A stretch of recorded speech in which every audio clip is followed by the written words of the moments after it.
Hey, hi, yeah, I'm back. I had a job. That's why I didn't really have the time for YouTube. But hey, I got fired. So now I finally have time. Let's see, what did I miss while I was gone? Helldivers 2 is hilarious, smartly designed, and intense. We've been playing Helldivers 2. Helldivers 2 might be the only game where you can say, wow, there's a lot of bots and bugs in this. And it's a compliment. Right. I'll talk about Helldivers 2. I have been playing Helldivers 2. I have not had the time to make a video yet. I'm so sorry. But now here we are. And I wanted to get into something that I really love about Helldivers 2. Being the corruption of Super Earth. Or maybe they're not even corrupted. Maybe they're just the best democratic government ever to exist and we should dive into hell for them over and over. To get a view of what exactly we are dealing with, let's look at the trailer for Helldivers 2.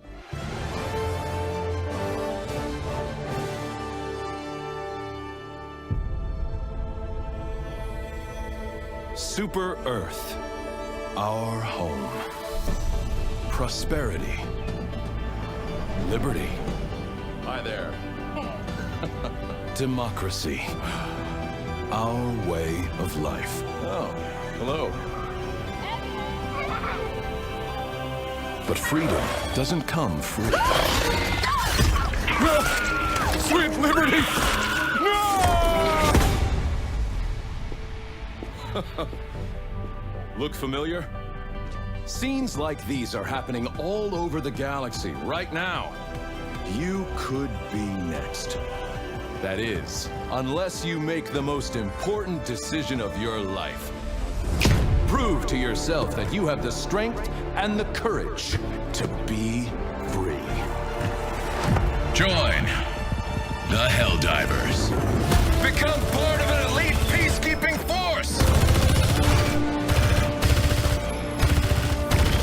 See exotic new life forms. And spread managed democracy throughout the galaxy. Become a hero.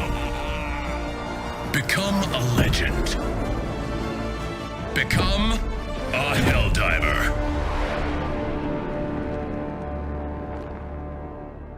Two things are very apparent. One being, this trailer fucking slaps and is what we need in video gaming. I bought the game because of this trailer, so I'm gonna be honest, it's one of the best trailers ever. But also, it looks like a whole bunch of propaganda bullshit. Let's zoom in on what our Helldiver is telling us here. Why not make the most important decision of your life? Make the safety of your family a personal responsibility, and prove that you have the strength and courage to be free. Big theme in the Helldivers world is freedom and liberty and democracy, but we aren't truly free. We are shooting bugs and shooting robots for a big government that wants us to do that. And although making a sacrifice for the world government, for Super Earth, is appreciated, they don't really care, as long as the mission gets done. Just like other games, the company/government doesn't really care if you die. Look at Lethal Company, when you die, as long as your body gets thrown on the ship, it doesn't really matter. If you die in Deep Rock Galactic, it doesn't really matter as long as the mission gets completed, and as well for Helldivers. Since MadPat is gone, I'll throw in my little theory why they are doing this way. To get into this theory, we should go back a few years, and not in the Helldivers universe, no, in our own universe.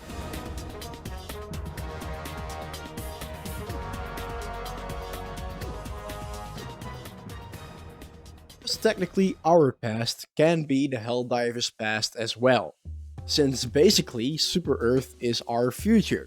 Well, fictionally, of course. Let's look at the population of our own world. In 1700, we had around 600 million people worldwide. 600 million people, that's not a lot. The United States of America currently has around 450 million, give or take. And then other countries with bigger populations like India, China have 1.5 billion. So now we have countries that have more people than the amount of people we had worldwide in 1700. From 1700 to 1800, we grew 400 million people in population. Around 1805, we had 1 billion people in total. And then we started climbing up faster and faster, going to 2 billion by 1940, and then we climbed even faster when in 2000 we hit the 7 billion mark. And it is predicted to get to 10 billion when we are around 2070. And that is a lot. Now, what am I getting at? What does this have to do with Helldivers? Let's make the blind assumption that Helldivers is set in the far future, being around 2100. They would have passed the 10 billion mark very easily and very well.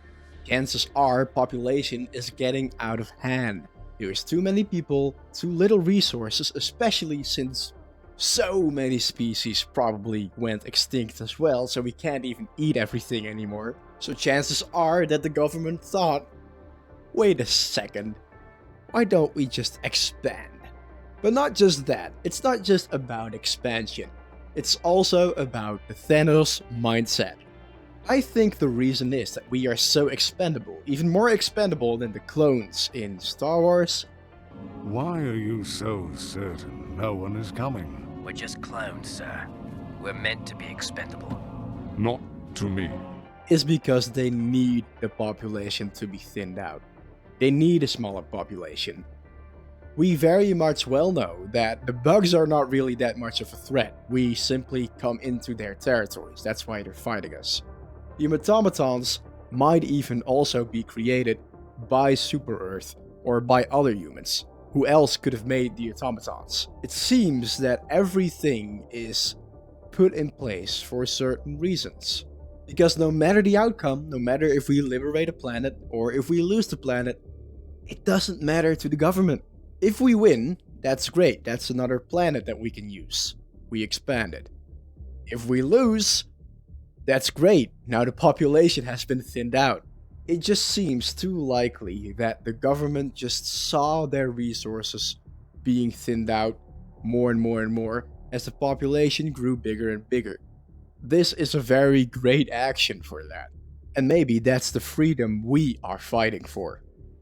As I said before, this is just a theory. A game theory! Sorry, Matt Bad. Have fun at your retirement. Kinda, technically retirement, not really. Anyway, this theory could be very wrong, because we are dealing with humans here. Humans love to conquer. Julius Caesar, Adolf Hitler, Vladimir Putin. It doesn't really matter why, we will always find an excuse why we are liberating other countries or other territory. But we just love to liberate. We just love to conquer and to dominate. So it could just be that. It really could be just that. If we look at history as well, governments just don't really care about the individual soldiers that fall. It's the people themselves that care about the fallen soldiers and make those memorials, not per se the government. They just approve it. Overall, the game is great though at telling this story of war with the patriotic messages, the ads. There are literal ads playing on the big screen. Which is why I choose Morganson for all my hunting needs. Like this SG-12 breaker assault shotgun. Same as Pa. Your character screaming for democracy every time they kill like 2 bugs. And even the community plays a role in this. It's legit like role-playing at that point. The community themselves also, all these patriotic clips and videos.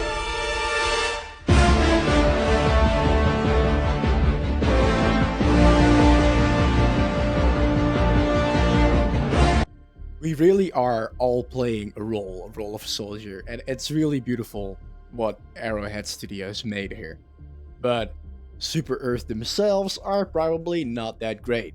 But hey, that's with every big government or big company in fiction. Look at Star Wars, the Senate, the Republic. After all, it was pretty corrupt. Look at Lethal Company, where you are literally collecting scrap for a big company to sell it to the big company so you can survive and not be fired. as many other examples that have the exact same thing going on. But Helldivers probably does it best. I didn't do a really big analysis because I do have the time for that, but I don't have the patience for that. So if I missed anything, be sure to let me know. As well as what you think on my theory or what your theory is. I personally think my population theory is not that far of a reach. And if you subscribe now, maybe I'll make more content. If you decide to subscribe now. If you do it later, I'll probably stop uploading altogether. So make sure to click that red button. The red, the red one. Yeah, the one that says subscribe. Yeah, that one. Yeah. Okay, yeah, thank you. Alright, and leave a like if you want as well. Anyway, see you laters in the next one.